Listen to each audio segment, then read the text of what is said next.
नमस्कार, आप देख रहे हैं एबीएस न्यूज हरियाणा। अब खबर बाधा से है। सर छोटूराम किसान भवन बाधा में चौधरी छोटूराम की 143वीं जयंती पर भाकियू द्वारा कार्यक्रम आयोजित किया गया।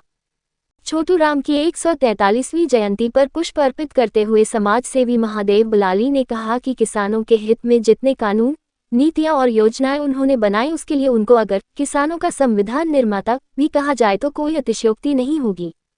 वैश्विक स्तर पर शोषित और शोषक की लड़ाई को बड़े बड़े विद्वान वर्ग संघर्ष के भारी भारी शब्दों में समझाते हैं, उसको आम किसान मजदूर को कमेरा और लुटेरा की लड़ाई जैसे शब्दों से बेहद आसानी से समझाने वाले, शोषित और शोषक के बीच की रेखा को खींचने वाले व राजनीतिक आज़ादी से पहले आर्थिक सामाजिक आज़ादी के पक्षधर छोटूराम ताउम्र कमेरे वर्ग की लड़ाई लड़ते रहे।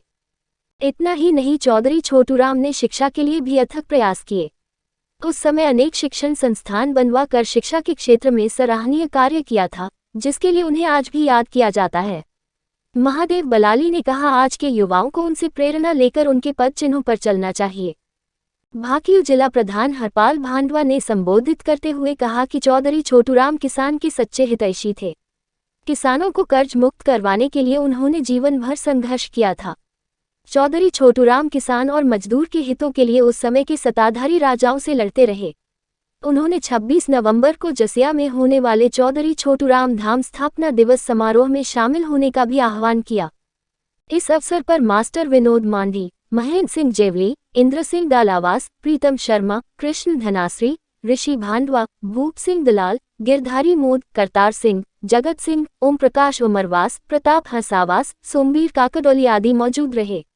बाधा से विनोद मांडी की रिपोर्ट।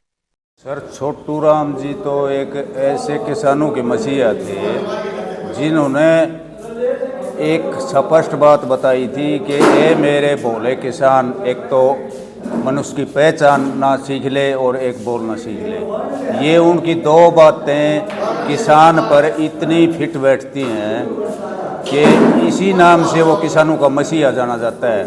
और सर छोटूराम ने तो उनका जन्म तो पाकिस्तान में हुआ था। उस टाइम हमारा देश एक था, पाकिस्तान और हिंदुस्तान है। बाद में छोटूराम जी ने उसी टाइम से, जब वो पाकिस्तान में थे, उसी टाइम से लेकर अब तक, वो जब तक वो जिए तब तक किसानों का भला न तो कोई पीछे ऐसा हुआ न आगे आने की आस। सर छोटूराम जी के बारे में तो मैं इतना ये बताना चाहता हूँ आपको कि छोटूराम जी तो एक किसानों के मसीहा नहीं, किसानों के भगवान थे। देखो आज के जो युवा हैं, हमारे पूर्वज जैसे छोटूराम जी जैसे किसान मसीहा थे, उनके आदर्शों पर चलने का कुछ तो हमारा भी फर्ज बनता है कि हम अपने युवाओं को बताएं उनके बारे में और उनके पद चिन्हों पर चलें, जिससे हमारे समाज का, किसान का, देश का भला हो सके। और ये एक हमारे समाज के लिए अच्छाई है जो कि आगे इसको बढ़ाने के लिए हमारे जो युवा वर्ग है, हम तो चले जाएंगे लेकिन इन जो महान, जो इतने बड़े महान छोटूराम जैसे व्यक्ति जो हुए हैं, उनके पद चिन्हों पर चलने के लिए हमें आज के युवा को प्रेरित करना चाहिए, उनको सिखाना चाहिए कि हमारे पूर्वज थे, इन्होंने हमें दिशा बताई है, तो आप इनके पद चिन्हों पर चलने के लिए उन्हें सब कुछ बताना चाहिए। मैं तो यही कहूँगा आज के जो युवा वर्ग है उनको, ताकि इनकी जीवनी समाप्त ना हो, इनके जो विचार थे वो समाप्त न हों, आगे आने वाली पीढ़ी के इनके विचार और इनका चाल चलन, इनकी जो सोच थी वो आगे जारी रहे।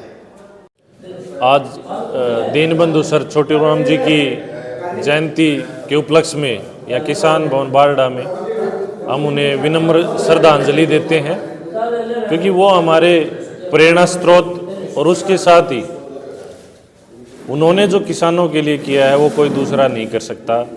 वो किसानों के मसीहा रहे हैं और साथ ही साथ वो शिक्षा में भी उन्होंने बहुत बड़ा एक सहयोग दिया। उन्होंने इसके लिए संस्थाएं बनाई और उसमें लगातार अनुदान भी दिया। आज के युवाओं को भी मैं यही कहूँगा कि हमारी जो सबसे मुख्य जो काम है हमारे क्षेत्र में वो खेती और किसानी का है। तो उनको भी इन चीज़ों को समझना चाहिए। और छोटू राम जी से हमें यही शिक्षा मिलती है कि चाहे हमारे पास संसाधनों की कमी हो, लेकिन एक मजबूत इच्छा शक्ति से हम अपने लोगों के लिए बहुत बेहतर कर सकते हैं।